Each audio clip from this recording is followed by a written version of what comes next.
चंद्र ग्रहण और सूर्य ग्रहण का शास्त्रीय रहस्य। वैज्ञानिक रूप से चंद्र ग्रहण तब होता है जब पृथ्वी सूर्य और चंद्रमा के बीच आ जाती है और उसकी छाया चंद्रमा पर पड़ती है।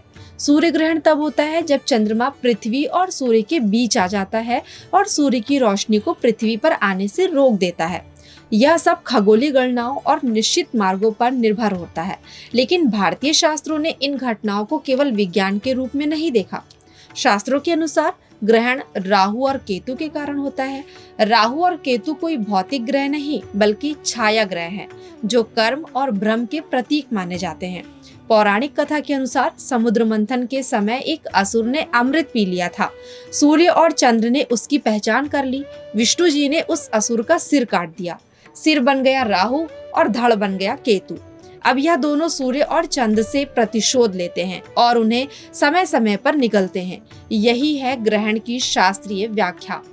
शास्त्रों में ग्रहण का समय सूक्ष्म शक्तियों के जागरण का समय माना गया है। ग्रहण काल को अशुभ माना गया है क्योंकि उस समय सूर्य और चंद्रमा की ऊर्जा बाधित होती है।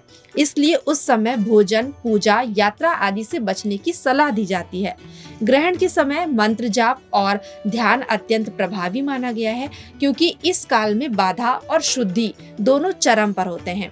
भारतीय ज्योतिष में सूर्य और चंद्रमा की गति के आधार पर ग्रहण की भविष्यवाणी की जाती है। सूर्य सिद्धांत, आर्यभट्टीय और पंडित भास्कराचार्य की लीलावती जैसे ग्रंथों में इस गणनाओं का उल्लेख मिलता है। आर्यभट्ट ने 5वीं सदी में ही यह सिद्ध कर दिया था कि ग्रहण किसी राक्षसी चमत्कार नहीं बल्कि छाया के कारण होता है, और उन्होंने यह भी बताया कि यह कब और कहाँ होगा। शास्त्रों में कहा गया है, ग्रहण में की गई साधना सामान्य समय की साधना से 1000 गुना अधिक फलदायी होती है।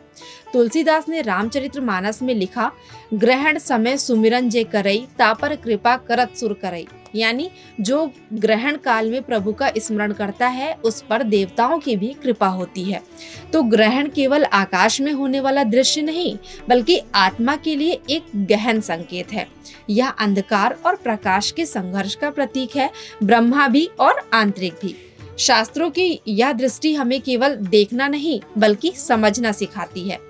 तो दोस्तों, कैसी लगी आपको आज की ये जानकारी? अगर पसंद आई हो तो हमें कमेंट करके कमेंट सेक्शन में जरूर बताइएगा।